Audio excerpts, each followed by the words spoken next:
हरे कृष्णा कृष्णा कृष्णा हरे हरे, हरे राम राम राम हरे हरे। श्री बृहद भागवतामृतम हम लोग सुन रहे थे। युधिष्ठिर महाराज जी अपने प्रति भगवान की कृपा का खंडन कर रहे थे। नारद जी ने जब बताया कि भगवान ने आपको राज्य इत्यादि दिया, तो युधिष्ठिर महाराज ने कहा ये राज्य दिया, ये तो और दुख की बात है, इसमें कृपा क्या है? राज्य नहीं था तो ज्यादा अच्छा था, क्योंकि हमारे कम से कम गुरुजन तो जीवित थे। भीष्म, द्रोण, पुत्र बांधव, बंधु बांधव, चाचा मामा इत्यादि वो सब जीवित थे, किंतु राज्य मिला उन सबको मरवा करके। भगवान ने उन सबको मार दिया और उसके बाद में राज्य दिया, तो अपने परिजनों से शोक है, इसमें कृपा की क्या बात है? ये बात युधिष्ठिर महाराज जी कह रहे हैं, क्योंकि भगवान के भक्तों का संगी तो सब कुछ है। और द्रोण और भीष्म भगवान के भक्त थे, और भी अभिमन्यु हैं वो भगवान के भक्त थे, ये सब मर गए, अभी राज्य से क्या लाभ? इसलिए कल बताया था युधिष्ठिर महाराज को युद्ध के पश्चात में शोक हो गया, और फिर भगवान उनको लेकर के भीष्म के पास गए थे। फिर भीष्म ने उनको बहुत सारे उपदेश दिए और समझाया कि अपने आप को हेतु मत मानो, इन सबकी मृत्यु का कारण मत समझो, क्योंकि काल ही सबकी मृत्यु का कारण है।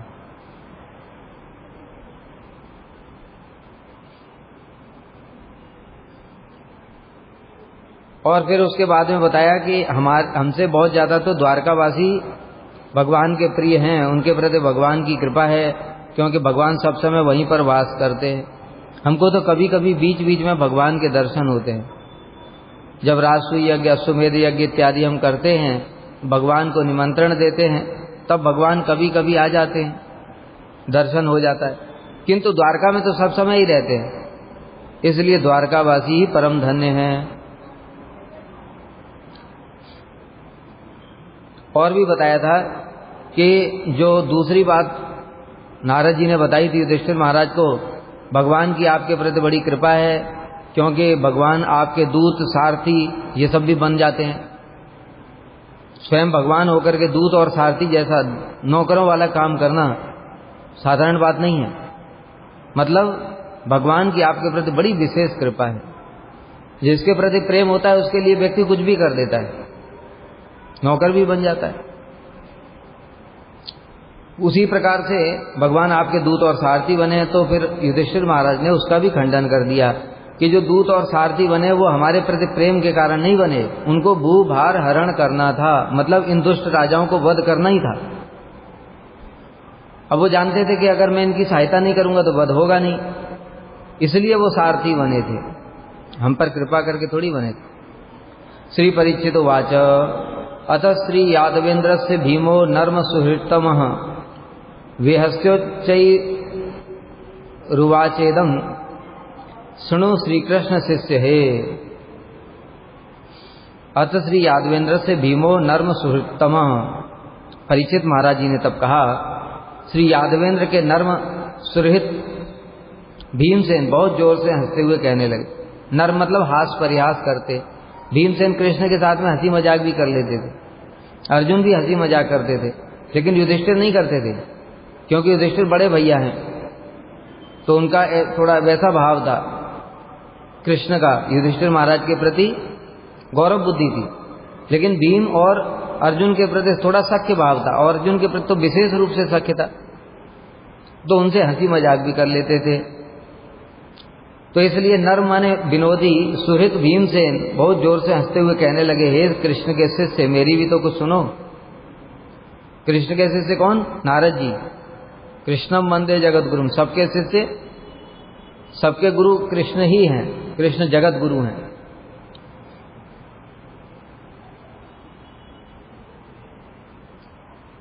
तब भीमसेन ने कहा बड़ी जोर से हंसते हुए क्या आपने ऐसी धूर्तता और चतुराई चतुर शिरोमणि से सीखी? ये क्यों कहा शिष्य? कृष्ण के शिष्य नारद जी को क्यों बताया? वैसे तो उनके गुरु जी ब्रह्मा जी हैं, पितामह, उनके पिता भी ब्रह्मा जी हैं, गुरु भी ब्रह्मा जी हैं, लेकिन कृष्ण के शिष्य क्यों कहा? क्योंकि कृष्ण से ये जो चतुराई आप जो बोल रहे हैं, ऐसी चतुर चतुर बातें हैं, ये सब तो कृष्ण का ही लक्षण है। ऐसी बातें तो वही बोलते हैं, और आपके अंदर भी वैसी बातें दिख रही हैं, मतलब ये सब ज्ञान वहीं से सीख करके आए, इसमें आपका कोई दोष नहीं है। ये आपने ऐसी बातें उन चतुर शिरोमणि कृष्ण से ही सीखी हैं, इसलिए कृष्ण के शिष्य बोल। अमुष्य दुर्बोध चरित्र वारिधे मायादि हेतु चतुरावली गुरो प्रवर्तते वाग व्यवहार कौशलम न कुत्र किम तत्र वयम प्रतिमः। कह रहे हैं दुर्बोध चरित्र वारिधे, दुर्बोध माने जिसको जानना बड़ा मुश्किल है, दुर्बोध, बोध माने जानना, दुर्बोध माने बड़ी मुश्किल से जानने वाला। चरित्र वारिधे, चरित्र वारिधि माने समुद्र। जो कृष्ण का चरित्र है वो महासागर के समान है, लीलाएं उनकी जितने हैं महासागर के समान है, और उनको जानना कितना मुश्किल है, दुर्बोध है वो है। भीम पितामह ब्रह्मा जी स्वयं ही कह रहे हैं जानंत एव जानंत किम बहुक्त्या न मे विभो मनुष्यो वपसो वाचो वैभवम तब गुज। हे प्रभु, मैं आपके लीलाओं को, चरित्र को अपनी मन से, बुद्धि से, वाणी से नहीं जान सका, तो फिर दूसरा कोई कैसे जान सकता है? इतना दुर्बोध चरित्र है कृष्ण, ब्रह्मा जी भी नहीं समझ सकते। ब्रह्मा जी की बात छोड़ो, उनके अपने अंश बलदेव प्रभु वो भी नहीं समझ सकते बिना कृष्ण की इच्छा के। और क्या बताएं? मायादि हेतु, वे माया के भी हेतु हैं, मतलब माया के आदि कारण हैं। और चतुरावली गुरु, चतुरावली, चतुरावली माने चतुरों का समूह, वो चतुरों के समूह के भी गुरु हैं, मतलब जितने भी चतुर लोग हैं उन चतुरों के भी गुरु हैं कृष्ण। प्रवर्तते वाग व्यवहार कौशलम, और उनकी वाग और व्यवहार की जो कौशलम, वाणी का जो चातुर्य है, उससे भला कौन जीत सकता है? कृष्ण से केवल राधा जी जीत सकती। मधुर रस के परिकरों के सामने ही हार जाते हैं वो, बाकी सबको तो कैसे बनाते। यशोदा मैया तो देखती रह जाती, कैसी कैसी बातें करते। मटकी किसने तोड़ी? कि तुम दौड़ करके जा रही थी ना जल्दी से, तो तुम्हारा पैर का कड़ा लग गया उसमें, मटकी टूट गई। और यशोदा मैया को क्रोध आ रहा है, लेकिन उनकी बातें सुन के हंसी भी आ रही भीतर से, लेकिन क्रोध दिखाना है ना, तो इसलिए क्रोध, अंदर से तो हंसी आ रही लेकिन ऊपर से क्रोध दिखा रही है। अच्छा, तो ये बंदरों को मक्खन कौन खिला रहा था? तो जिसने बनाया वही खिला रहा था। तो बात ठीक ही बोल रहे हैं, वो भी ठीक बात बोल रहे हैं, जिसने बनाया उन्हीं ने बनाया है बंदरों को, वही खिला रहा था। ऐसे कैसे कितनी सारी बातें हैं जो कृष्ण ऐसे वाणी की चतुराई दिखाते हैं। तो तेरे मुख में ये मक्खन कैसे लग गया? ये बंदर जब ये मक्खन खा रहे थे तो मैंने इनको मना करने के लिए आया, तो जाते टाइम मेरे मुंह पे लगा के भाग गए।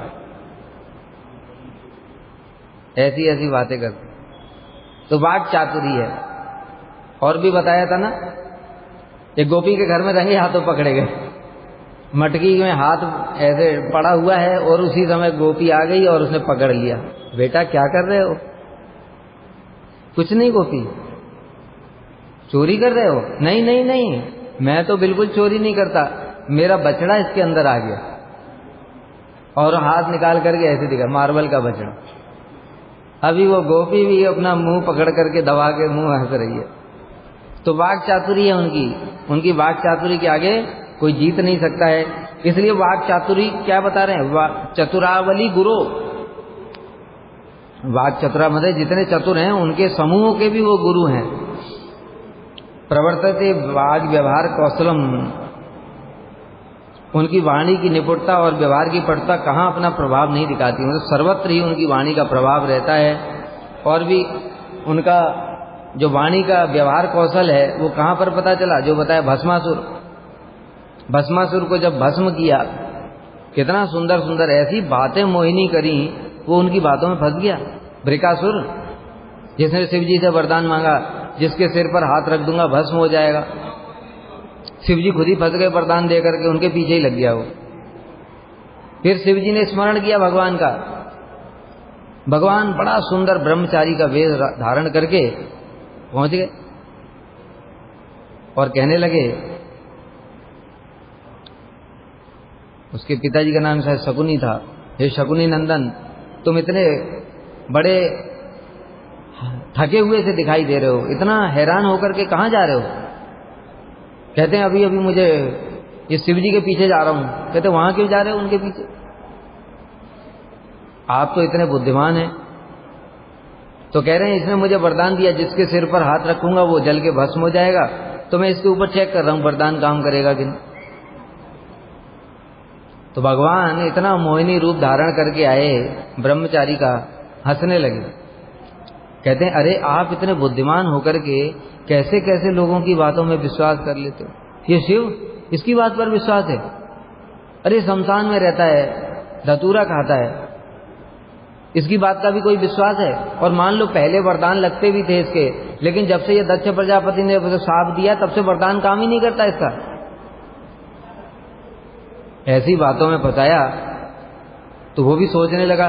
फिर कृष्ण ने कहा, भगवान ने, अगर तुमको विश्वास नहीं है तो तुम देख लो, चेक करके अपने सिर पे हाथ रखो, कुछ भी नहीं होगा। और ऐसी उनकी मधुर वाणी में ऐसा फंस गया वो। उसने कहा अच्छा अभी देखता हूं। वो भूल गया कि ये वरदान है, तो रखा होगा, जल गया।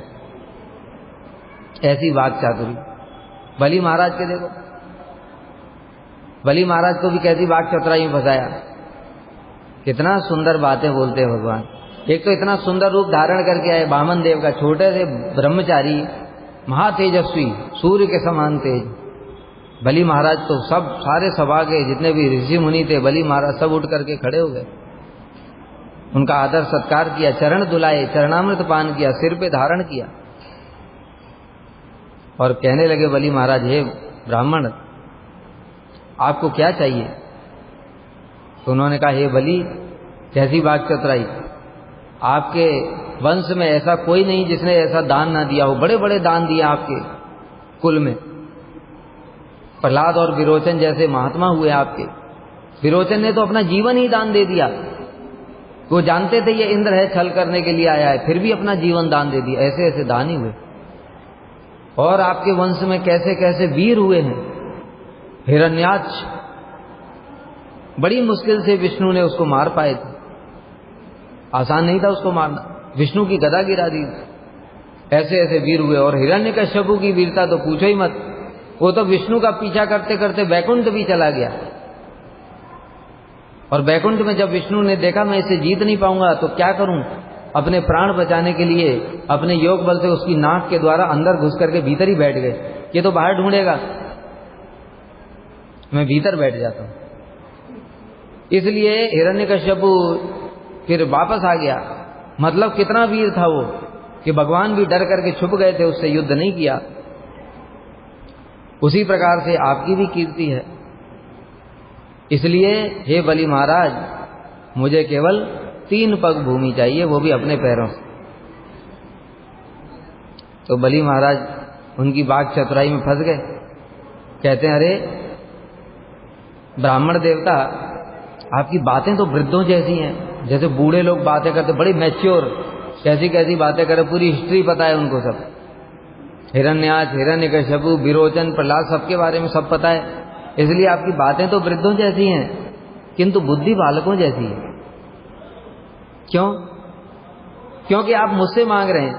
अरे मैं बलि हूं, तीनों लोगों का स्वामी हूं मैं, और उससे 3 पग भूमि मांगना, ये तो बुद्धिमानी वाली बात नहीं है। अरे मुझसे तो इतना मांगना चाहिए था कि एक बार मांगने के बाद में फिर दोबारा जरूरत ना पड़े किसी और से मांगने की। फिर भगवान ने अपना वाक चातुर्य फैलाया, चतुराई। कहते हे बलि, ब्राह्मण को बड़ा संतोषी होना चाहिए, और जिसके पास संतोष नहीं है उसको तो ये तीनों लोगों का भी राज्य मिल जाए तो क्या उसको संतुष्टि होती है? इसलिए मैं तो संतोषी ब्राह्मण हूं, जितनी मुझे आवश्यकता है मैं उतना ही मांगता हूं। और बलि महाराज बातों में फंस गए और संकल्प कर लिया तो इस प्रकार से जो भगवान की वाक चातुरी है सभी लीलाओं में, और विशेष रूप से कृष्ण की लीला में तो पूरा अद्भुत ही है, और राधा जी की वाक चातुरी उससे भी ज्यादा है। अभी सुना था ना हमने कृष्ण को कैसे हरा देती हैं। तो इसलिए भीम जी कह रहे हैं कि हम लोग ये सब जानते हैं कि कृष्ण की वाक चातुरी कहाँ पर अपना प्रभाव नहीं दिखाती, और आप उनके शिष्य हो इसलिए यहाँ पर अपनी वाक चातुरी फैला रहे हो। अतः कहाँ पर वह महालीला, कहीं पर महामाया, कहीं पर महाचतुरता द्वारा सर्वत्र ही प्रभावशाली होती है। अतएव उनके वचन और व्यवहार की कुशलता हमारे प्रति सौहार्दवस्था अर्थात परमावस्था नहीं है। क्या बताया? वो जो वचन चातुरी दिखाते हैं हमारे प्रति, वो कृपा के कारण नहीं है। आप इन सब तत्वों को अच्छी तरीके से जानते हैं, इसलिए इन सब बातों पर विश्वास हम इन बातों को अच्छी तरीके से जानते हैं, क्योंकि वो कहाँ कहाँ पर ऐसे बातचीत बना करके और गायब हो जाते हैं। ये हमारे ऊपर कृपा नहीं है, इसलिए हम उनकी बातों पर अब विश्वास नहीं करते। श्री परीक्षित बात मतलब क्या कहना चाहते, क्यों विश्वास नहीं करते? कि कृष्ण ऐसे दिखाते हैं मैं तुम लोगों से बहुत प्रेम करता हूं, फिर एकदम से गायब हो जाते, फिर कभी आते नहीं दर्शन देने के लिए। इसलिए हम उनके वाक चातुरी वाली बातों पर विश्वास नहीं करते, क्योंकि हम एक बार नहीं हजारों बार देख लिया है, अभी और क्या देखना। और आप भी उनकी तरह ही हो बिल्कुल, इसीलिए बार बार कह रहे हो मेरे प्रति कृपा है कृपा है, वास्तव में हमारे प्रति कृपा नहीं है। श्री परीक्षित उवाच शोकम अवदन् मातस्ततो मम पितामह कृष्ण प्राण सख श्रीमान अर्जुनो निःश्वसन मुहु। मुहु माने बारंबार। श्री परीक्षित महाराज जी ने तब कहा शोकम, शोक युक्त हृदय से, मम पितामह, मेरे पितामह। कौन है उनके पितामह? परीक्षित के। परीक्षित के पितामह, परीक्षित के पिताजी कौन है? परीक्षित के पिताजी अर्जुन है, अभिमन्यु, और अभिमन्यु के पिताजी अर्जुन, इसलिए उनके परीक्षित महाराज के पितामह कौन हुए? अर्जुन। तब मेरे पितामह अर्जुन जी आए बड़े शोकाकुल होकर के, क्योंकि बताया जिसका प्रेम जितना अधिक होता है उसको विरह भी उतना ही अधिक होता है। अब नारद जी ने इतनी सारी बातें बोली तो अर्जुन के हृदय में कृष्ण का प्रेम जागृत हो गया, इसलिए सबकी अपेक्षा अर्जुन को विरह ज्यादा होगा। अर्जुन सब समय कृष्ण कृष्ण उच्चारण करते हैं, उनके रोम रोम से कृष्ण कृष्ण निकलता है, ठीक है, इसलिए उनका भी एक नाम कृष्ण है, तो सब समय कृष्ण नाम का उच्चारण करते हैं।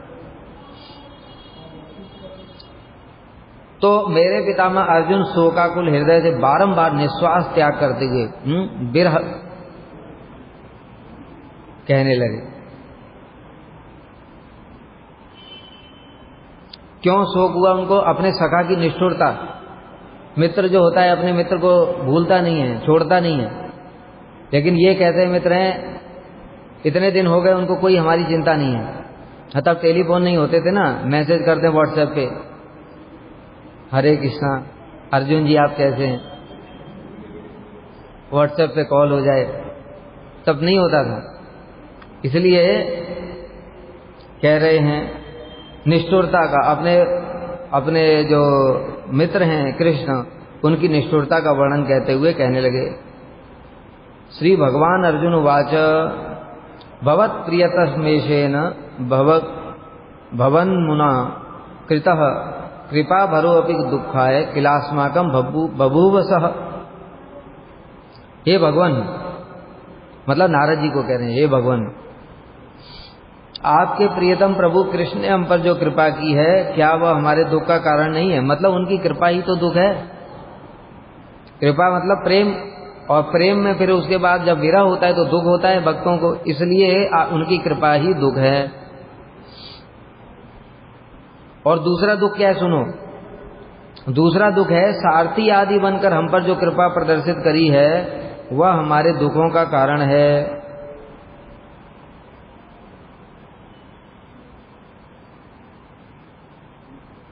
कैसे?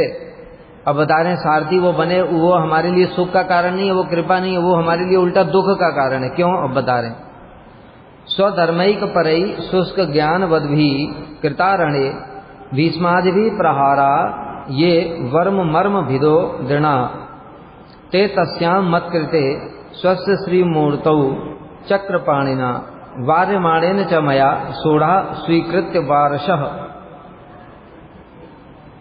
स्वधर्मैक परई स्वधर्म में रत शुष्क ज्ञान वद्भी शुष्क ज्ञान वाले पितामह भीष्म इत्यादि ने भीष्म आदि मतलब भीष्म द्रोण इत्यादि इन सब ने प्रहारा ये वर्म मर्म भिदो दृणा जो अस्त्र शस्त्रों के द्वारा मेरे ऊपर जो प्रहार किए थे, कैसे बड़े कठोर प्रहार थे।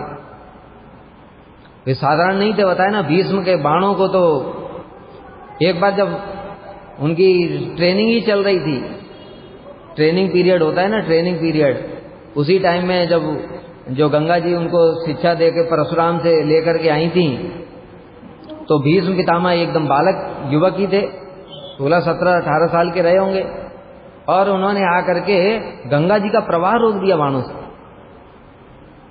गंगा जी कितनी चौड़ी है, तो नवद्वीप की गंगा जी देखो जरा, बांध से भी रुकने वाली नहीं है वो, और भीष्म ने बाण मार करके गंगा जी का पूरा प्रवाह रोक दिया था। और तब पहले डैम नहीं होते थे, बांध नहीं होते थे कि थोड़ा थोड़ा पानी बह रहा है गंगा जी में।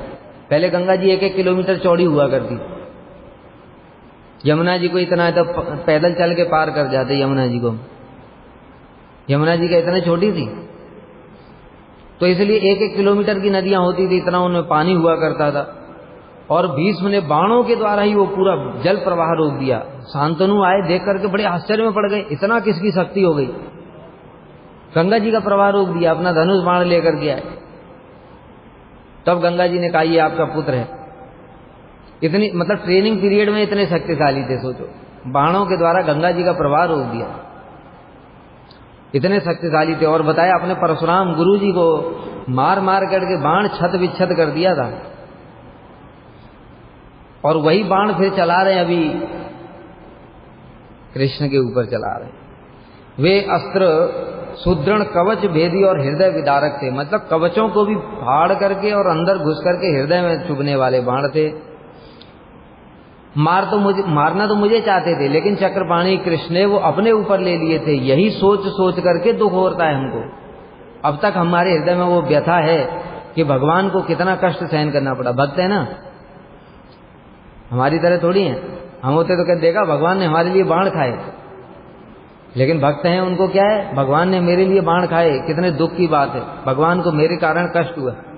जैसे हरिदास ठाकुर, जब उन्होंने देखा महाप्रभु को कोड़े खाए महाप्रभु ने उनके लिए, तो हरिदास ठाकुर तो रोते रोते प्रेम में फिर व्याकुल होकर मूर्छित हो गए।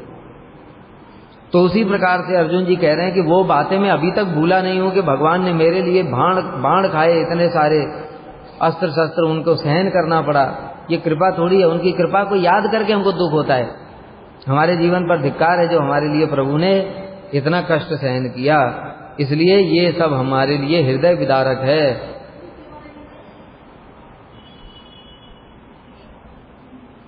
चक्रपाणी कृष्ण ने मुझे बचाने के लिए, अर्थात मेरी विजय के लिए, अत्यधिक सुकोमल और मेरे जैसे भक्तों के लिए जीवन स्वरूप अपने दिव्य श्री विग्रह पर ही उन सब अस्त्रों का प्रहार सहन किया। उनके हाथ, उनके सब कुछ चरण इतने कोमल हैं। गोपियां वर्णन कर रही ना, अटत यद भवान अन्य काननम त्रुटि गायते त्वाम उपस्थिताम कुटिल कुंतलम सीमकुम चदे। अटत यद भवान अन्य काननम, दूसरा वाला कौन सा है वो, एक श्लोक। जब आप अपने कोमल कोमल चरणों से वन में जाते हैं तो आपके चरणों में ये पत्थर शिल तृणांकुर सीदती तिन कलिलतामना कांत गच्छति, समझ गए। शिल पत्थर, तृण जो तिनके होते हैं घास के, वो पहने पहने होते हैं, अंकुरई जो पेड़ पौधों के जो और अंकुर हैं, वो सब आपके चरण कमलों में चुभते होंगे। यह सोच सोच करके हमारा मन व्यथित हो जाता है। तो इतने भगवान के चरण ही, वो चरण जो होता है, हम लोगों का सबसे कठोर भाग क्या होता है, पैर ही तो होता है, क्योंकि हम लोगों का पैर नहीं, खुर है पूरा, इतना कठोर होता है वो। पत्थर वत्थर पे भी कुछ नहीं होता है। और भगवान के चरण इतने कोमल हैं कि उनके जो तिनके हैं घास के उस वो भी चुभ जाता है भगवान का। तो सोचो वत्स स्थल और बाकी जो भगवान के श्री अंग हैं वो कितने कोमल होंगे, है ना, कितने कोमल होंगे। इसलिए तो वो जो एक भक्त था ना, जो बताया था एक बार, एक अर्जुन को भगवान ने भक्त को दर्शन कराने के लिए ले गए। भगवान कहते हैं चलो अर्जुन तुमको आज एक भक्त के दर्शन कराता हूँ। जंगल में तपस्या कर रहा था भक्त, और उसने बस ऐसे धनुष रखा हुआ था और 3 बाण ऐसे रखे हुए थे। तो अर्जुन गए उनके पास में, का पूछा महात्मा जी आप कौन हैं और ये धनुष बाण क्यों रखे, आप तो तपस्या कर रहे हैं। तो उन्होंने कहा देखो वैसे तो मैं भजन करने वाला साधु हूं, लेकिन क्या है ये धनुष और 3 बाण मैंने 3 लोगों के लिए रखे हैं। क्या ये पहला बाण जो है वो अर्जुन के लिए,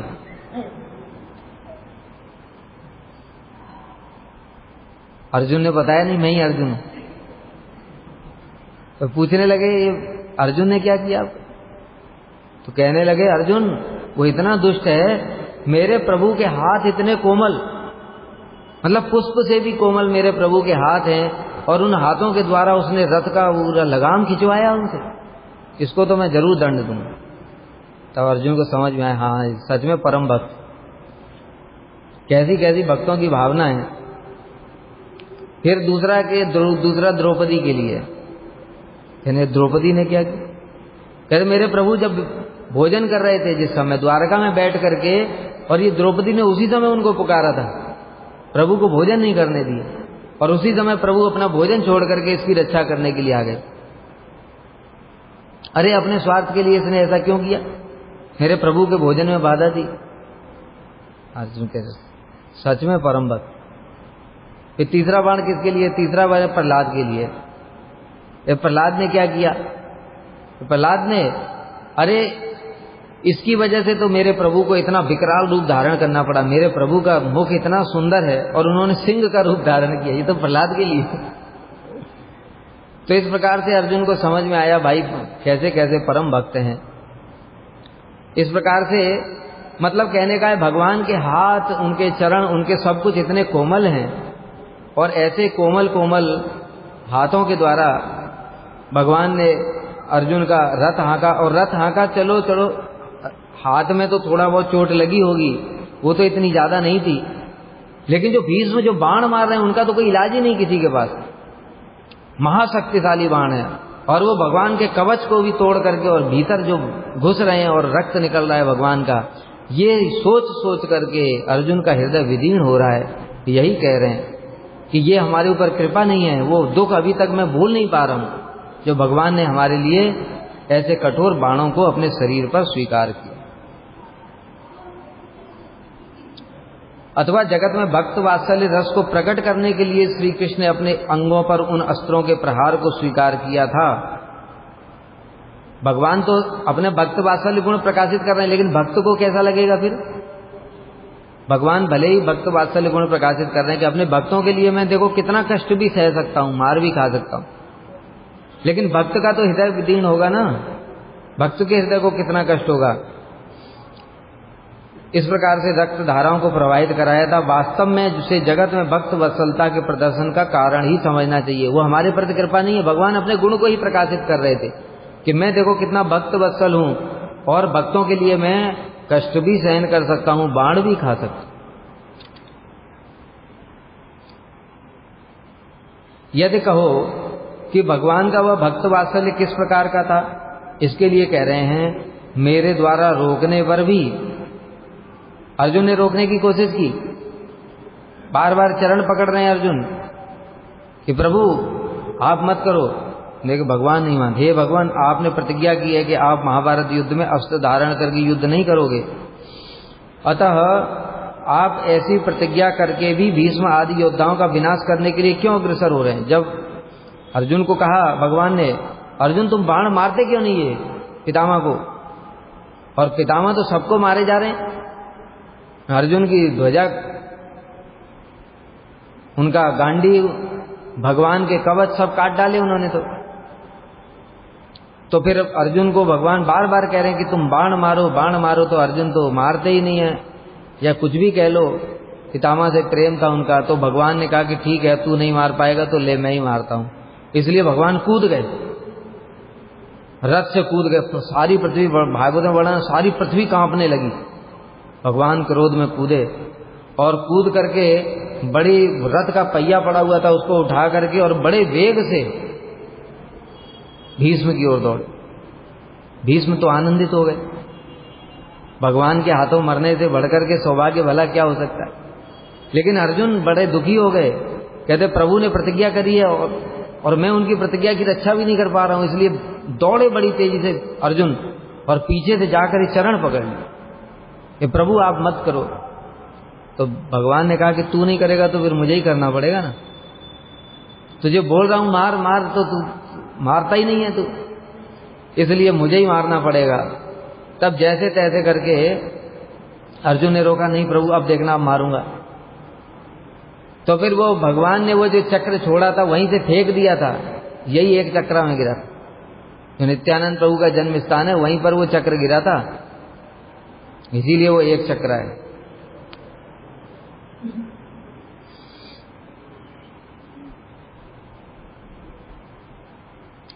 अतः ऐसी प्रतिज्ञा करके भी आप भीष्म आदि योद्धाओं का विनाश करने के लिए अग्रसर क्यों हो रहे हैं, विशेषकर मेरे रहते हुए, और क्यों आप इनके अस्त्रों को भी सहन कर रहे हैं इत्यादि वचनों द्वारा बारंबार अनुनय विनय करके चरणों को पकड़ने पर भी केवल मेरे लिए ही उन चक्रपाणी श्री कृष्ण ने अपने अंगों पर भीष्म आदि द्वारा किए गए प्रहार को अंगीकार किया था। मतलब मैं बार बार उनसे कह रहा था कि आप मत ऐसा करो, लेकिन फिर भी वो जब मेरे ऊपर बाण चलता था तो वो सामने आ जाते थे, वो उसको रोक लेते थे। क्यों?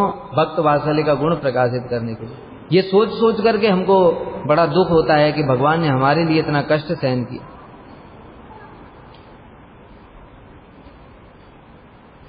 यहां चक्रपाणी कहने का उद्देश्य है कि यद्यपि कृष्ण स्वयं सुदर्शन चक्र द्वारा सब प्रकार के प्रहार को रोकने और सबका विनाश करने में समर्थ थे, यहां पर विशेष रूप से क्या कह रहे हैं, एक बात कि भगवान की सामर्थ्य थी कि वो सबको विनाश कर देते एक साथ, लेकिन फिर भी उन्होंने केवल मेरे यश की वृद्धि के लिए, मतलब मुझे यश देना चाहते थे। भगवान ने पहले ही अर्जुन को बोल दिया था, तस्मात् उत्तिष्ठ यशो लभस जित्वा शत्रुन भुंच राज्य समृद्धम। हे अर्जुन, इसलिए उठो और यश को प्राप्त करो। जित्वा शत्रुन भुंच राज्य समृद्धम, इन शत्रुओं को जीत करके ये राज्य को प्राप्त करो। मय वैता निहता पूर्व में निमित्त मात्र भव सभ्य साचिन, मैंने तो इनको पहले ही मार दिया है, तुम केवल निमित्त बन जाओ। मतलब मुझे यश प्रदान करना चाहते थे, और मुझे यश प्रदान करना चाहते थे इसलिए उन्होंने खुद चक्र नहीं उठाया। अब बीच बीच में जब भीष्म और द्रोण बाण मार रहे हैं तो फिर क्या करेंगे, वो मेरे ऊपर बाण मार रहे हैं तो मुझे कहीं चोट न लगे, इसलिए भगवान बीच में आ जाते और खुद वो सब अस्त्र सहन करते थे।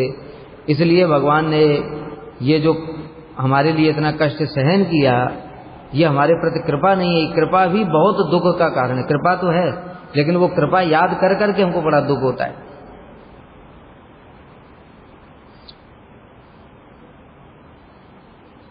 तन्मे चिंतयतो अद्यापि हृदय नाप सरपति दुख शल्यमतो ब्रह्मण सुखम में जायताम कथम। हे ब्राह्मण, कौन है ब्राह्मण? कौन है ब्राह्मण? कौन आ गया यहां पे? हैं? नारद जी ब्राह्मण है? हैं? ब्रह्मा जी के पुत्र हैं, सब ब्राह्मण ही है। वो सब जितने सप्तऋषि हैं वो सब ब्राह्मण हैं। हे ब्राह्मण, उन प्रहारों का, वैसे भी यहां पर ब्राह्मण नहीं बोला है, ब्राह्मण बोला है, जैसे भगवान ऐसे ब्राह्मण। हे ब्राह्मण, उन प्रहारों का स्मरण करने से आज तक भी वह दुख रूप शूल मेरे हृदय से निकल नहीं रहा है। और वही अर्जुन बता रहे हैं कि हमको कष्ट क्या है, कि जब भी मैं उन सब चीजों को स्मरण करता हूं कि भगवान ने हमारे लिए कैसे कैसे कष्ट सहे, तो उनकी कृपा को याद करके हमको उल्टा दुख ही होता है, सुख नहीं होता है, क्योंकि भगवान को इतना कष्ट सहन करना पड़ा। अतः मेरे सुख की संभावना कहाँ है, इसलिए मैं हम उस कृपा को याद करके सुखी नहीं है।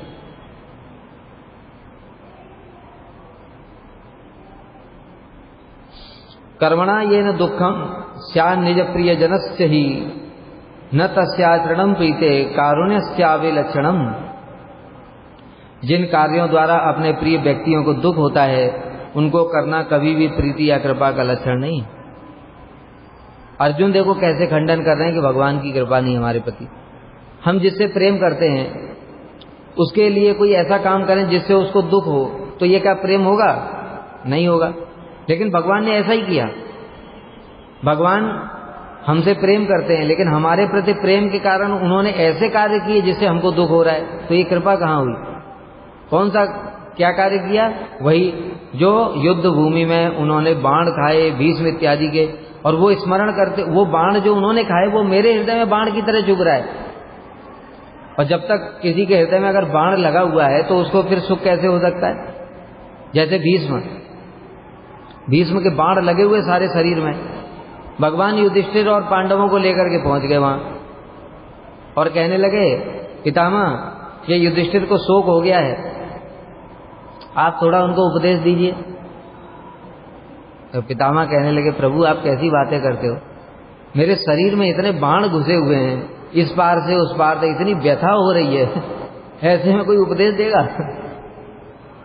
हमारे एक कांटा लग जाए और उसके बाद मैं बोलूं थोड़ा कथा बोलो 1 घंटा, तो क्या वो दिखाई नहीं देता है?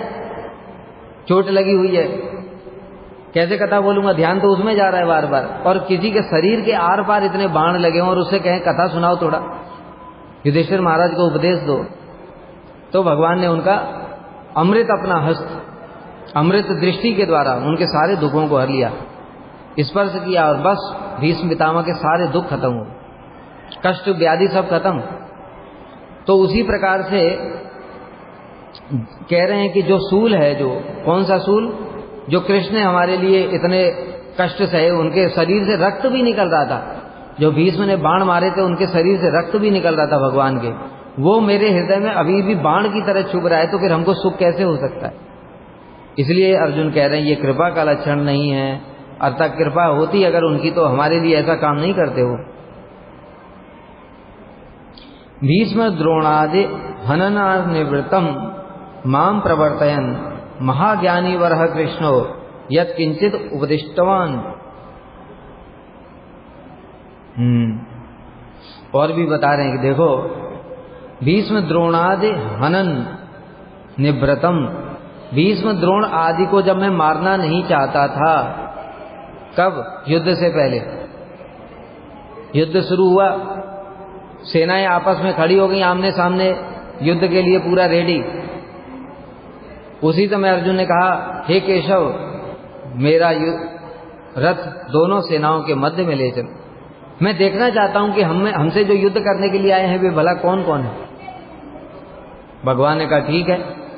भगवान ने रथ को ले जाकर के दोनों सेनाओं के मध्य में स्थापित कर दिया, और बस जैसे ही अर्जुन ने देखा सामने भीष्म। अभी तक तो देखो बताया ना, प्रैक्टिकल जब होता है और थ्योरी में कितना अंतर होता है। थ्योरी क्या थी? धर्म अधर्म, ये युद्ध होना ही चाहिए, ये जब तक ये कौरव रहेंगे तब तक ये पृथ्वी पर धर्म नहीं चलेगा, ये सब ये थ्योरी थी। और जब प्रैक्टिकल में जब सामने सेना खड़ी है और पितामह भीष्म पहले ही दिखाई दिए, जिनसे सारे जिंदगी इतना प्रेम किया, उनको भी मारना पड़ेगा। द्रोण गुरुजी, जिनसे युद्ध विद्या सीखी, जिन्होंने हमको ये सिखाया धनुष चलाना, उनको भी मारना पड़ेगा। मामा, चाचा, ताऊ, भाई, पुत्र, ये सब खड़े हुए सामने। अर्जुन के हाथ कांपने लगे, गांडीव हाथ से सरक गया, शरीर में पूरा पसीना पसीना हो गया, और बैठ गए रथ के पीछे, शोकाकुल हो गए, और रथ पर चुपचाप बैठ करके कहने लगे, हे केशव, हम क्या कर रहे हैं ये? गुरुन हत्वा इन महानुभावान श्रेयो भैक्तम पीछे लोके हत्वार्थ कामांश तो गुरु ने है भुंजीय भोगान रुधिर प्रदिग्धान। हम ये क्या करने जा रहे हैं? हम अपने गुरुजनों को ही मारना चाहते हैं। अरे हम ये भी नहीं सोचते कि ये गुरुजनों को मार करके जो हमें राज्य प्राप्त होगा वो इनके रक्त से सना हुआ होगा। ऐसे राज्य को भोग करके फायदा क्या है? इससे तो अच्छा है मैं भीख मांग करके जीवन यापन कर लूं। देखा प्रैक्टिकल में कितना अंतर है। थ्योरी और प्रैक्टिकल में, थ्योरी में क्या चल रहा था, इन दुर्योधन को दंड देना ही चाहिए, इसने ये किया वो किया, ये किया वो किया, और जैसे ही प्रैक्टिकल सामने आया तो सबके हाथ पैर कांपने लगे अर्जुन के। इसलिए कह रहे हैं कि जब मैं रणभूमि में भीष्म द्रोण आदि गुरुजनों को मारने से पीछे हट गया था, उस समय महाज्ञानी वर कृष्ण ने मुझे उस कार्य में प्रवृत्त करने के लिए उपदेश दिया। तब कृष्ण ने फिर, जब अर्जुन फिर बैठ गए, क्या बोला फिर, कार्पण्य दोषोपस स्वभाव पृच्छामि त्वाम धर्म समूढ़ चेता यस श्रेयम स्या निश्चितम ब्रूहि तन्मे शिष्यस्तेम साधिमाम त्वाम प्रपन्नम। और ये बोल करके रथ के पीछे बैठ गए। अपने कृपणता रूपी दोष के कारण मैं आपसे पूछता हूं, मेरी बुद्धि काम नहीं कर रही है, मुझे समझ में नहीं आ रहा है धर्म क्या है अधर्म क्या है, क्या करना चाहिए क्या नहीं करना चाहिए। इन आतताइयों को मारने से हमको लाभ क्या होगा। कभी सोचता हूं कि ये ठीक है, कभी सोचता हूं ठीक नहीं है। इस प्रकार से शोकग्रस्त होकर के, मोहित होकर के, और मैं आपसे पूछता हूं जो मेरे लिए श्रेय हो वो आप मुझे बताइए, क्योंकि मैं आपका शिष्य हूं और आपके शरणागत। तब भगवान ने बोला, यही से गीता शुरू हुई। गीता यहां से शुरू हुई, पहले भूमिका चल रही है, प्रथम अध्याय और द्वितीय अध्याय में भी ये श्लोक यहां से, असोच्यान अनुशोचस्तम प्रज्ञावादांश भाषसे गतासून अगतासून नान सोचन्ते पंडिता। हे अर्जुन, असोच्यान अनुशोचस्तम, जिनके लिए शोक नहीं करना चाहिए उनके लिए तो तू शोक करता है। असोच्यान अनुशोचस्तम प्रज्ञावादांश भाषसे, और पंडितों जैसी बातें करता है। जो पंडित होते हैं वो क्या करते हैं, गतासून अगतासून से, जो चले गए हैं और जो हैं दोनों के लिए भी पंडित लोग शोक नहीं करते। पंडित मतलब अर्जुन ने कैसी कैसी ज्ञान की बात करी है। अरे हम अपने कुल को स्वयं ही मारने के लिए यहाँ प्रवृत्त हो रहे हैं। हमारे कुल के अगर ये लोग मारे जाएंगे तो उससे कुल धर्म नष्ट हो जाएगा। कुल की जो स्त्रियां हैं वो दूसरों के संग में व्यभिचार करेंगी, उससे वर्ण संकर उत्पन्न होंगे। वर्ण संकरों द्वारा की गई भी कोई भी क्रिया, पिंडदान इत्यादि श्राद्ध फ्राद्ध कुछ लगता नहीं है, उससे हमारे पितर सब नरक में जाएंगे, सारा कुल भ्रष्ट हो जाएगा। कितनी बुद्धिमानी वाली बात कर रहे हैं। तब भगवान ने बोला कि इतना पंडितों जैसी बातें करता है और जिनके लिए शोक नहीं करना चाहिए उनके लिए शोक करता है। अरे जो पंडित होते हैं वो जो हैं और जो नहीं है उन दोनों के लिए शोक नहीं करते। फिर भगवान ने एक एक चीज को बताया, शोक क्यों नहीं करना चाहिए। दो कंडीशन बताई भगवान। अगर तू इन सबको मानता है कि ये शरीर है, अगर तू ये मानता है कि भीष्म द्रोण और ये जितने भी हैं, कृपाचार्य और जितने भी हैं सब, अगर इनको शरीर मानता है तो जातस्य ध्रुवम मृत्यु ध्रुवम जन्मतस्य च, जिसका जन्म हुआ है उसकी मृत्यु भी निश्चित, और जिसकी मृत्यु हुई है उसका जन्म भी निश्चित है। इसलिए इस विषय में शोक क्यों करना। मतलब जिसने जन्म लिया वो मरेगा ही मरेगा, तुम नहीं मारोगे तो भी मरेगा, तो उसके लिए शोक करना कैसा। और अगर तू इनको आत्मा मानता है तो नैनम छिन्दन्ति शस्त्राणि नैनम दहति पावक, तो आत्मा को कोई मार नहीं सकता। अब तू डिसाइड कर ले इनको क्या मानता है। दोनों कंडीशन में शोक करने का कारण नहीं है। शरीर मानता है तो शरीर नष्ट होते ही है, क्योंकि जिसने जन्म लिया उसकी मृत्यु निश्चित है। और अगर आत्मा मानता है तो आत्मा तो अमर है, इसलिए शोक करने का कारण क्या है।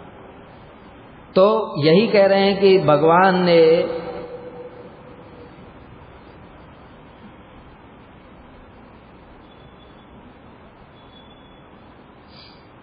जो मुझे उपदेश प्रदान किया था रण में, भीष्म द्रोण आदि गुरुजनों को जब मैं मारने से पीछे हट गया था, तब कृष्ण ने मुझे उस कार्य में प्रेरित करने के लिए ये सब उपदेश दिया था, नहीं तो मैं तो मार ही नहीं रहा था।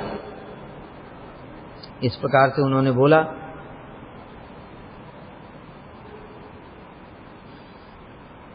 यथा श्रुतार्थ श्रवणाच्छुक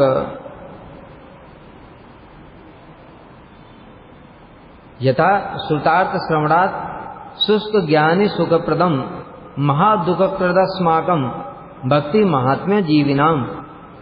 तो कह रहे हैं ये जो गीता का उपदेश दिया गया तो जगत के लिए बड़ा मंगलकारी है।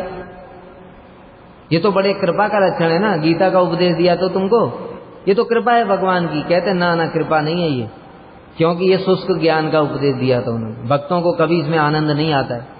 ये बात हमको पहले समझ में नहीं आती थी, अभी समझ में आती है सब बातें। गीता में और भागवत में तो बहुत अंतर है। गीता में क्या भगवान ने बताया, चारों योग बता दिए, कर्म योग, ज्ञान योग, अष्टांग योग, भक्ति योग। उनको पढ़ पढ़ करके कई सारे शुष्क ज्ञानी उसी में लगे हुए हैं, लेकिन भक्तों को उन ज्ञान की, कर्म की बातों से सुख नहीं होता है। और भगवान ने मुझको यही सब उपदेश दिए थे। इसलिए कह रहे हैं अर्जुन कि महादुख कृत अस्माकम, हमारे जैसे भक्तों के लिए तो वो दुखकर है जो भगवान ने उपदेश दिया था, वो शुष्क ज्ञान का उपदेश। क्योंकि भक्ति की महिमा श्रवण कर जीवित रहने वाले भक्तों को ऐसे उपदेश से सुख नहीं मिलता। इसीलिए महाप्रभु ने कहा एहो बाह्य।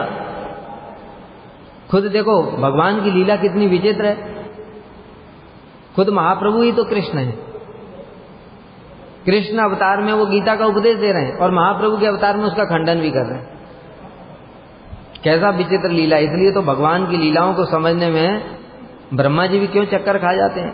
क्यों नहीं खाएंगे भाई, एक बार तो ऐसा ही बात कहते हो, दूसरी बार ऐसी बात कहते हो, दोनों बात में क्या सही है समझ ही नहीं आता। गीता में कहते हो कि युद्ध करो, कर्म भी करो, और महाप्रभु जब भक्ति की महिमा प्रचार कर रहे हैं तो कहते एहो बाह्य, ये तो बाह्य है, कुछ और आगे बताओ। तो उसके उपदेशों को ही बाह्य बोल दिया। तो क्यों बाह्य बोला, यहां पर अर्जुन भी बता रहे हैं, क्योंकि भक्ति को, जिसमें भक्ति रस का जिसको आनंद है, उसके लिए ये सब चीजें बिल्कुल भी आनंद प्रदान नहीं करती हैं। अभी धीरे धीरे जब भक्ति में प्रगति होती है ना, तो ये मैं जीवात्मा हूं, ये जो सुन करके बड़ा आनंद होता था, हो आत्मा, हम तो आत्मा हैं, कितने आनंद की बात है। शरीर से ऊपर उठ जाते हैं, शरीर का सुख दुख, गर्मी सर्दी कुछ लगता नहीं है। जब भक्ति रस लगता है तो ये भी बहुत बेकार लगता है। फिर अभी अनुभूति तो हुई नहीं ना, इसलिए पता नहीं लग रहा है। तब तक बुद्धि से समझ नहीं सकते ये बेकार कैसे लगता है। अभी तो इसमें ही आनंद आ रहा है, क्योंकि हमने खुद अनुभव किया। जब हम गीता पढ़ते थे उस समय ये सब पढ़ पढ़ करके इतना आनंद होता था, एक एक बात, वाह क्या बात कहते भगवान। नैनम छिंदन्ति शस्त्राणि नैनम दहति पाव, ऐसी ऐसी बातें। नेहा विक्रमण आंसू अस्थि प्रतिवाद, एक एक बात सुन सुन करके बड़ा आनंद होता था। और अभी वही है, जब महाप्रभु की विचारधारा वो जब पढ़ते हैं और सुनते हैं, तो फिर अभी लोग कहते हैं कि प्रभु जी आप गीता पाठ करो, गीता पाठ करो। मेरे टाइम नहीं है, क्या करें बताओ। क्योंकि सच में अभी उसमें आनंद नहीं लगता है कि महाप्रभु ने जैसी जैसी भक्ति की और हमारे गोस्वामियों ने जैसी जैसी भक्ति की जो बातें बताई हैं, तो फिर अभी गीता में रस नहीं आएगा। इसलिए उत्तम रस की अनुभूति होगी जब, तब पता चलेगा कि महाप्रभु ने एहो बाह्य क्यों बोला। अभी तो उत्तम रस की अनुभूति नहीं है, अपने अनर्थों में ही डूबे हुए हैं हम, रस की अनुभूति नहीं हो रही है, इसलिए हमको भी पता नहीं चल रहा है। लेकिन अर्जुन जी वो तो महाप्रेमी भक्त हैं, भगवान उनके कैसे वशीभूत हैं। एक ही खटिया पे दोनों सोते हैं, एक साथ भोजन करते हैं, एक साथ हास परिहास करते हैं, एक साथ घूमने के लिए आहार विहार शयन सब एक साथ करते हैं।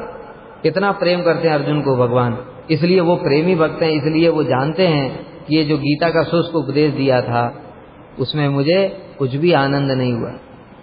तो फिर क्यों दिया उन्होंने, जगत के लिए, हमारे लिए दिया था, ये अर्जुन के लिए नहीं दिया।